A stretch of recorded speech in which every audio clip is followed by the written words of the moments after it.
E aí, pessoal? Neste vídeo de hoje eu vou discutir a reforma da Previdência que está aí tramitando no Congresso e que é uma reforma essencial para o Brasil, né? Essencial porque o Estado brasileiro caminha de maneira veloz e acelerando ainda por cima rumo ao abismo fiscal. Nosso Estado irá quebrar se nada for feito. Por quê? Porque ano após ano o Estado brasileiro tem tido déficits primários, ou seja, um déficit nas suas operações, ele arrecada menos do que ele gasta, né?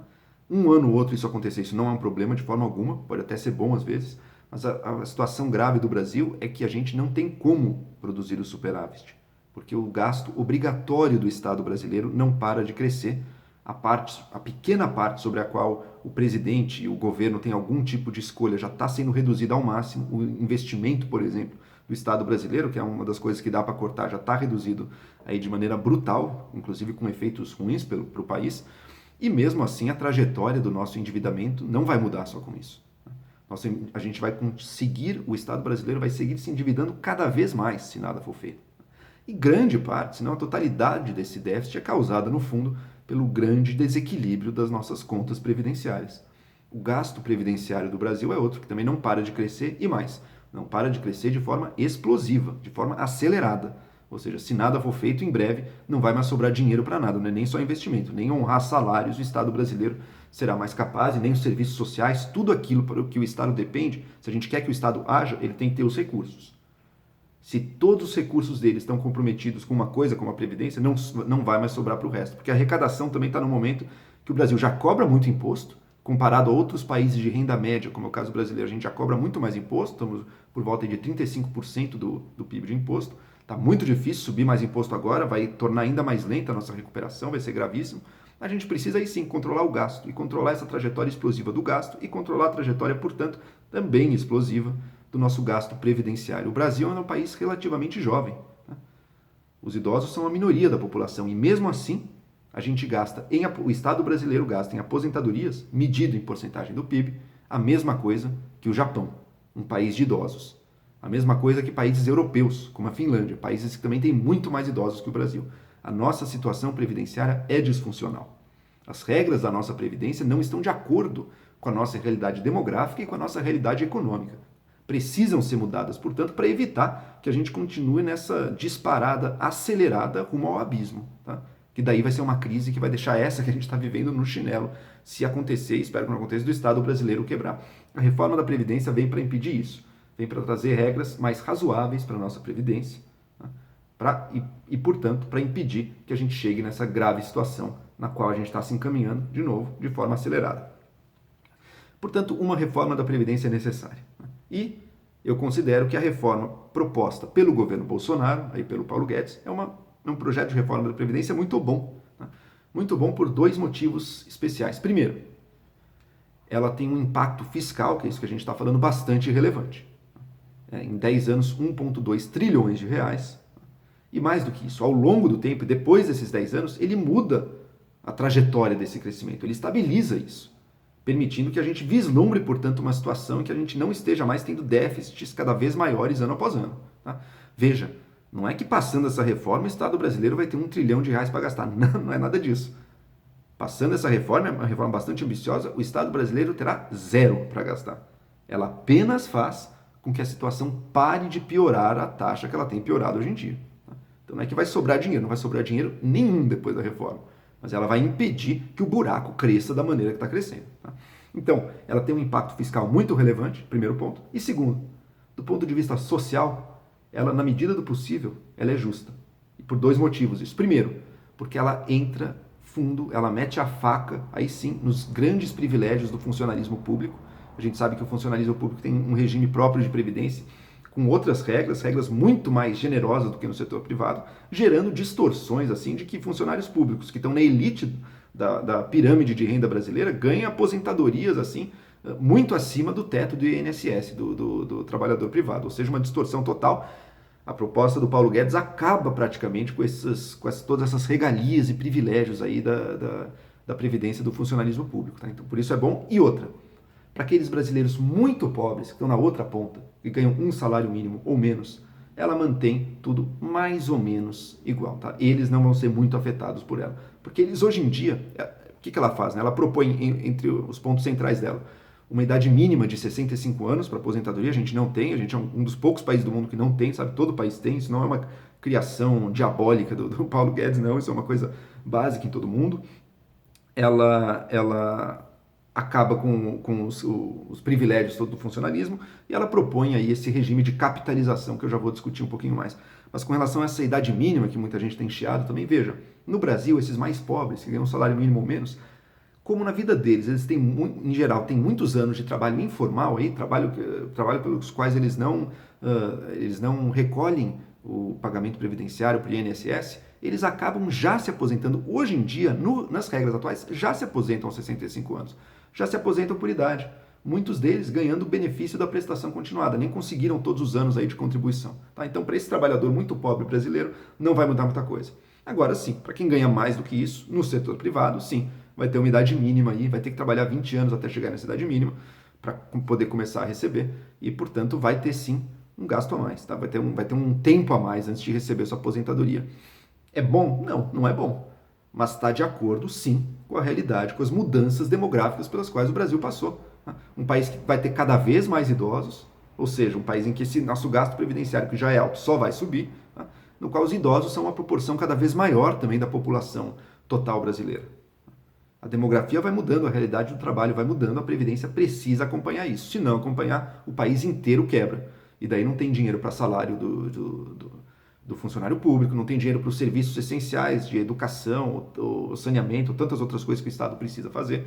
Então, se a gente quiser dinheiro para o Estado poder investir nas coisas que importam, vai precisar criar regras mais racionais, mais de acordo com a nossa realidade aqui na Previdência. E eu considero que o projeto do Paulo Guedes faz isso. Tá? Agora, ele já passou por mudanças. Na comissão especial da Câmara dos Deputados, que está analisando o projeto, já trouxeram aí uma série de novas mudanças a esse projeto, algumas das quais eu considero boas, tá? Especialmente aquelas que focam as questões sociais da Previdência, tá? Que visam proteger a população mais vulnerável. Eu acho que tem algumas boas aí, mas também tem algumas que eu considero ruins. Tá? Então, deixa eu dizer aqui, muito brevemente também, o que me parece bom nessas propostas novas que saíram aí editando o projeto, que saíram da comissão especial. Primeiro, a proposta do Paulo Guedes mudava as regras aí também para o trabalhador rural, em que grande medida é gente que tem muita dificuldade em fazer suas contribuições previdenciárias, que vive numa situação aí bastante difícil do trabalho e que ocupa assim as partes mais baixas da nossa pirâmide econômica. Pela proposta da comissão especial, vamos manter as regras do trabalhador rural como eram antes, não vamos alterá-las. Tá? A mesma coisa para o benefício da prestação continuada. A proposta do Paulo Guedes tinha uma pequena alteração para ele, permitia o trabalhador passar a recebê-lo um pouco antes, do que é hoje, 5 anos antes do que é hoje em dia, mas menos. Em vez de um salário mínimo, recebendo R$400, queria subindo até os 70 anos. Daí chegaria no salário mínimo. Mas hoje em dia, o trabalhador já pode receber um salário mínimo a partir dos 65 anos. Tá? E você pensar nessa fase da vida, dos 65 aos 70, uma fase que a pessoa já precisa ir de cuidados e tudo, ele recebendo menos de um salário mínimo, é um pouco duro e realmente, então, vamos ficar com a regra do BPC como era antes. Me parece positivo isso.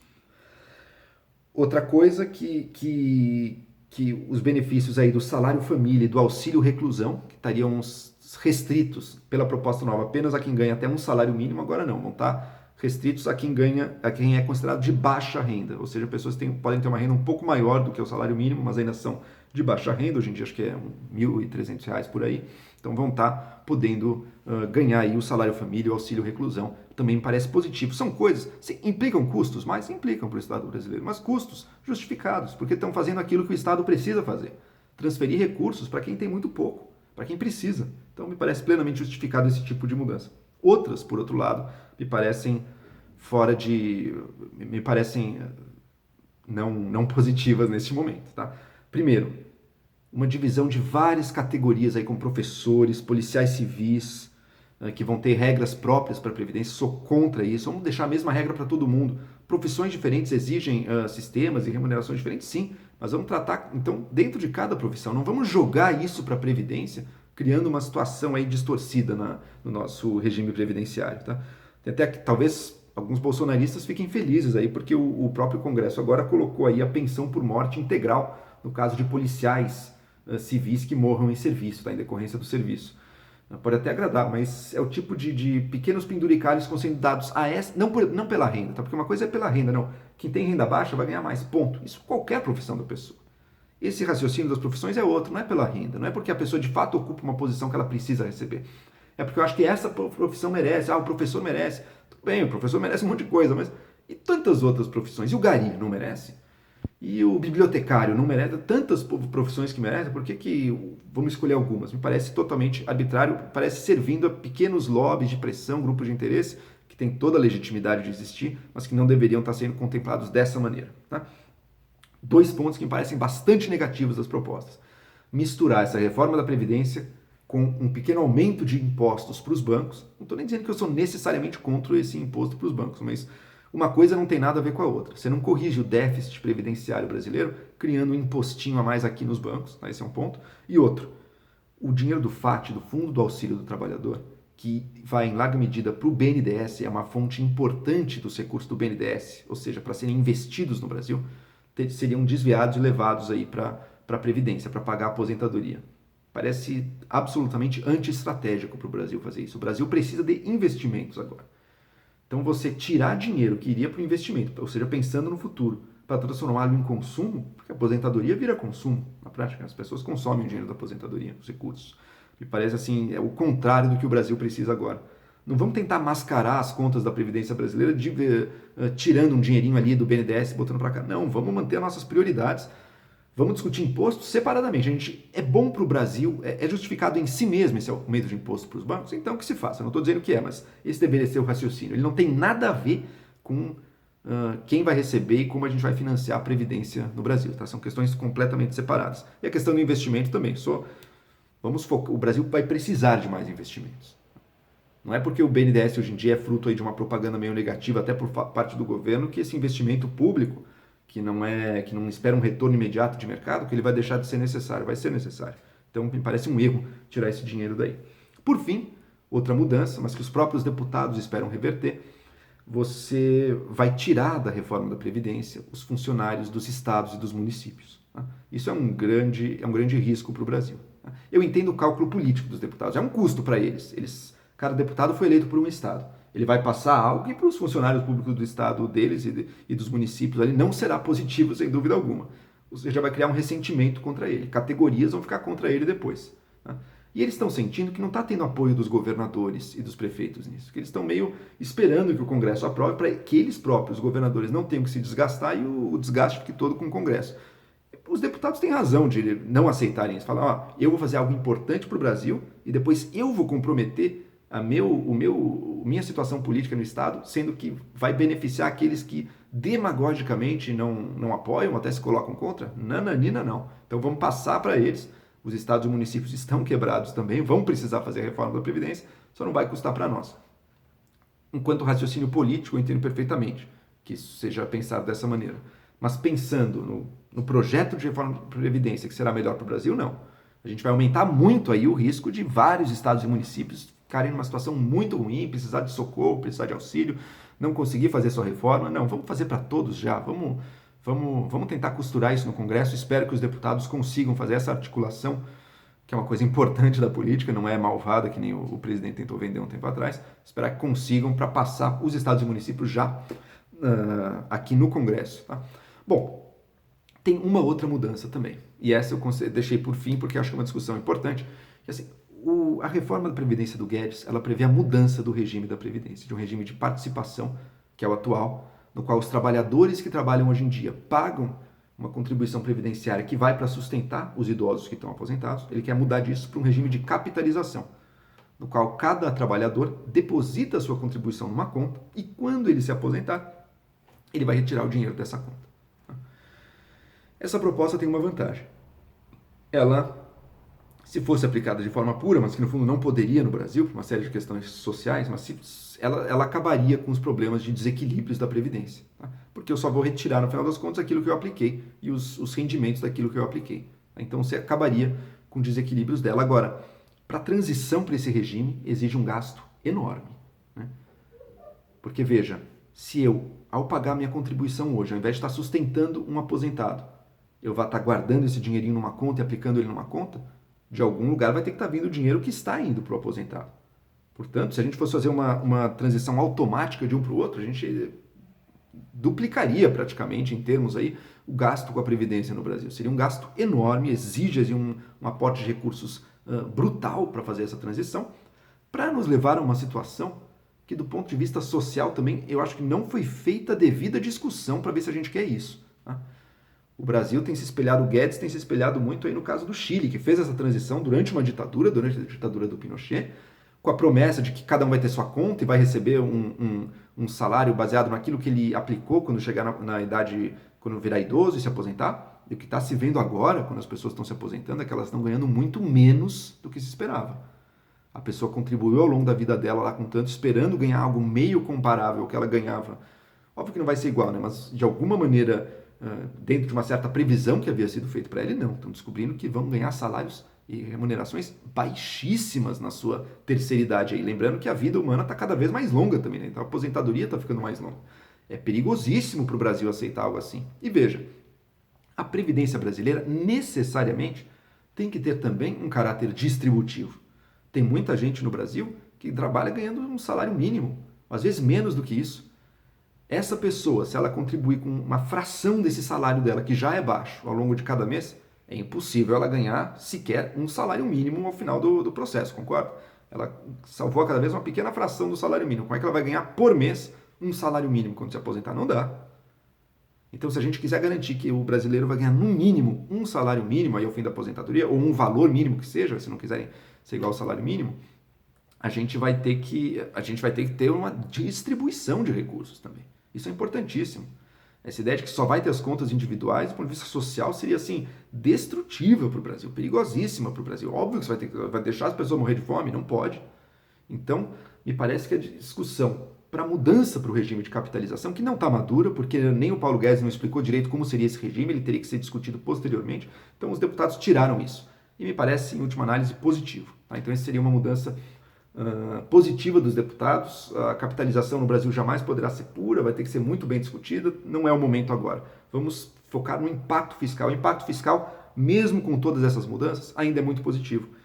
Tá em 860 bilhões aí em 10 anos. O Paulo Guedes já achou muito ruim, não sei o que, reclamou, mas olha, é um impacto relevante, vai ter esse efeito que a gente espera na aposentadoria. Tem coisas aí que eu achei ruins que os deputados botaram, espero que a gente reverta alguma delas, tá? Talvez a do BNDES, algumas outras. Tem uma outra também que vale a pena ser citada.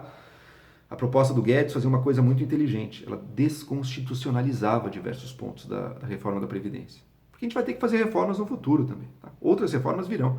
Então, será bom se elas não precisarem de uma PEC, se elas puderem ser uma votação simples ali na Câmara dos Deputados. E ela fazia isso, os deputados tiraram isso. É o que o impacto fiscal disso é zero, não mexe dinheiro aí, mas é negativo, porque a gente quer sim uma previdência que seja mais fácil de mexer no futuro. Todos os países do mundo, conforme muda a demografia e muda as condições econômicas, tem que mexer na sua previdência. Que isso seja possível de uma forma simples, eficiente, rápida, e não esse drama e esse parto que tem sido essa. Imagina isso a cada 5, 6, 7, 10 anos. Não dá, tem que ser mais simples. Tá? Então, mas, em suma, mesmo com todas essas mudanças, algumas para melhor, outras para pior, o projeto segue importante e ele está bom. Se for aprovado isso, já vai dar um grande respiro para o Estado brasileiro, já vai nos permitir focar em outras coisas. Espero que isso seja aprovado, espero que aí nessa discussão aí no Congresso, que ainda terá até aprovação, consiga se melhorar alguns desses pontos que eu tratei. Tá? Mas o que está fora de discussão é que, sim, o Brasil precisa de uma reforma da Previdência. E os critérios estão muito claros, são dois: impacto fiscal e justiça. Tirar os privilégios de quem tem mais. Faltou dizer também, aí, o último ponto, que criou-se uma nova regra de transição que vai beneficiar muito alguns funcionários públicos aí e vai ser aplicado aos trabalhadores do setor privado também. E, a princípio, ela tem um impacto fiscal até que relevante, mas se a gente pensar que tem pessoas aí que já trabalharam bastante, que vai beneficiar elas, eu não seria de todo o contrário, não. Pessoas que já contribuíram bastante, estão meio perto de se aposentar. Eu não sou contra, sim, vamos ter um gasto a mais com elas agora. No final das contas, a gente ainda tem esses 860 bilhões, tá? Então, o que está fora de discussão é isso é necessário. O Brasil vai precisar. E a reforma que está aí, mesmo com todas as alterações, segue boa. Vamos fazer essa reforma. Os principais riscos sociais que alguns levantam, que viria, por exemplo, da capitalização, ou da aposentadoria rural, ou do BPC, isso já foi retirado. Tá? Os riscos sociais já acabaram. manteve-se a parte mais importante, a essência. Isso tem que ser aprovado para o bem do Brasil. É isso aí, um longo vídeo, prometo que os próximos não serão tão longos assim, espero que tenham me acompanhado e não se esqueçam de se inscrever no meu canal para esta e outras discussões.